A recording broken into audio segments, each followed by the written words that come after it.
অন্নপূর্ণ ভান্ডার না পাওয়াতে এই বাচ্চাটার কতখানি দুঃখমূলক কথা বলে গেল, তো তোমরা একটুকু শুনে যাবে। হ্যালো গাইস, তো তোমরা কেমন আছো? আমিও ভালো আছি।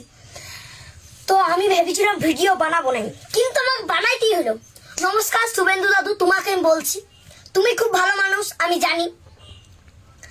তুমি তো মুখ্যমন্ত্রী হয়েছো, বলো তুমি সবকিছু চেঞ্জ করলে, এই যে আমাদের স্কুলে রান্না বান্না সব ঠিক আছে, আমি সব মানিয়ে নিয়েছি।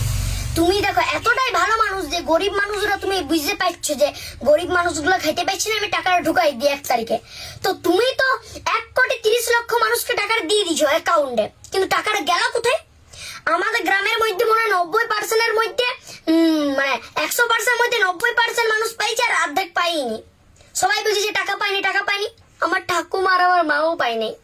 আর আমাদের যে 14 গোষ্ঠীর তাদের মধ্যে কেউ চাকরি করে না। আমরা একটু মানে মধ্যবিত্ত লই, গরিব ফ্যামিলি সরি। তো তাই বলছি যে অল্প আমার মা বাবার মানে আমার মায়ের আর ঠাকুমারটা ঢুকাই তো, পাশের বাড়ির কাকিমার ঢুকিয়েছে, পাশের মায়ের মাসিমার ঢুকিয়েছে, কাকিমা জেঠিমা সবাইকে ঢুকিয়েছে, কিন্তু আমার মায়ের আর ঠাকুমার ঢুকে নেই। দয়া করে বলছি যে প্লিজ, আমি জানি তুমি দিয়ে দিচ্ছ, কিন্তু একটা কথা বলছি, হ্যাঁ পুরো মাইন্ডে একদম ঢুকাই দেবে। আমি ছোট ছিলাম, আমি জানি তোমার সাথে তুমি তো মানে হেড, তারপরে তো থাকে না ছানাপোনা। তো তোমার ছানাপোনা গুলো তো টাকাটা লিলে নেই না, টাকাটা আটকে গেল বলো তো। তোমারই কিন্তু টাকা, আমাদের কিছু নাই, আমরা পাবো না, সেটা আমার দুঃখ হচ্ছে। কেন সবাই পাবে, আমরা পাবো না, কিন্তু টাকাটা তো তুমি সবাইকে দিচ্ছ। এবার সবাই যদি না পায় তখন তুমি কি করবে বলো তো?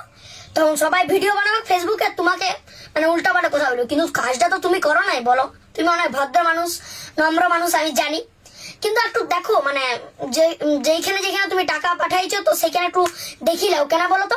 আমার ঠাকুমা পায় নাই, আরো কিছু কিছু মানুষ আছে যারা পায়নি।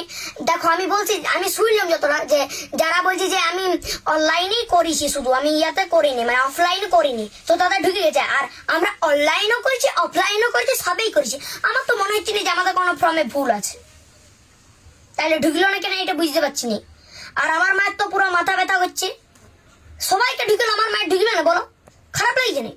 দেখো একটু চেক করে যে টাকাটা আটকে গেল কি নাই, কোথায়। Bye bye. ভিডিও যদি ভালো লাগে অবশ্যই লাইক কমেন্ট করে অন্যজনকে দেখাবার সুযোগ করে